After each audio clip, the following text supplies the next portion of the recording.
Welcome students. इस video में हम पढ़ेंगे कक्षा 10वीं के 10वें पाठ प्रकाश, परावर्तन तथा अपवर्तन के टॉपिक अपवर्तन के नियम। इससे पहले आप अपवर्तन जान चुके हैं कि अपवर्तन क्या है। जब भी प्रकाश एक माध्यम से दूसरे माध्यम में जाता है तो उसकी संचरण की दिशा में परिवर्तन होता है, जिसे हम कहते हैं अपवर्तन। अब उसी अपवर्तन के हम कुछ नियम जानेंगे। पहला नियम है आपतित किरण, अपवर्तित किरण तथा आपतन बिंदु पर अभिलंब सभी एक ही तल पर होते हैं। जैसे कि मैंने यहाँ एक डायग्राम बनाया है जिसमें मैंने यहाँ पर एक कांच की स्लैब बना ली है और इसके ऊपर प्रकाश हवा से आपतित हो रहा है। तो पहले नियम के अनुसार आपतित किरण, अभिलंब और अपवर्तित किरण ये तीनों एक ही तल पर होंगे। यानी कि अगर हम इस बोर्ड को एक तल मान ले तो यदि आपतित किरण इस बोर्ड पर है तो अपवर्तित किरण और अभिलंब भी इसी बोर्ड पर होगा। तीनों का तल एक ही होगा। दूसरा नियम है प्रकाश की किसी निश्चित रंग तथा निश्चित माध्यमों के युग्म के लिए आपतन कोण की ज्या यानी कि साइन आई तथा अपवर्तन कोण की ज्या यानी कि साइन आर का अनुपात स्थिर होता है। साइन आई बटे साइन आर बराबर एक स्थिर अंक होता है जिसे हम अपवर्तनांक भी कहते हैं।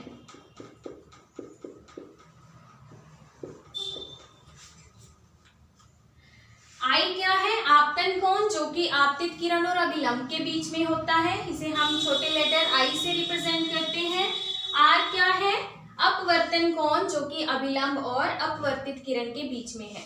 तो इन दोनों का अनुपात हमेशा किसी एक निश्चित माध्यमों के युग्म के लिए यानी कि पेयर के लिए, किन्हीं भी दो माध्यमों के लिए इनका अनुपात हमेशा एक स्थिरांक आएगा। जैसे कि हवा और पानी के लिए यह स्थिरांक कुछ और होगा, हवा और कांच के लिए यह कुछ और होगा, कांच और पानी के लिए यह कुछ और होगा।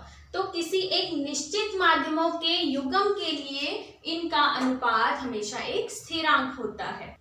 एक और टर्म यहाँ पे यूज की गई है प्रकाश के किसी निश्चित रंग के लिए, यानी कि रंग के अनुसार भी यह स्थिरांक हर माध्यमों के युग्मों के लिए अलग अलग होता है। इस अपवर्तनांक को हम इंग्लिश के छोटे लेटर एन से लिखते हैं। तो एन बराबर साइन आई बटा साइन आर।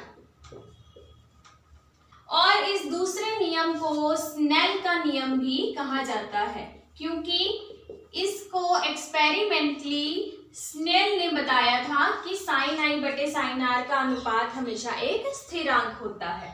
अब हम इसकी एक एप्लीकेशन देखते हैं।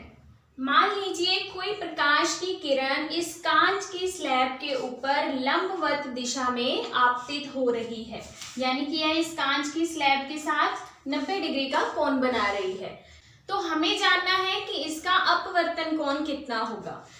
तो सबसे पहले हम इस आपतन बिंदु के ऊपर अभिलंब बनाएंगे तो वह इस आपतित किरण के ऊपर ही आ जाएगा। और आपतन कोण क्या होता है?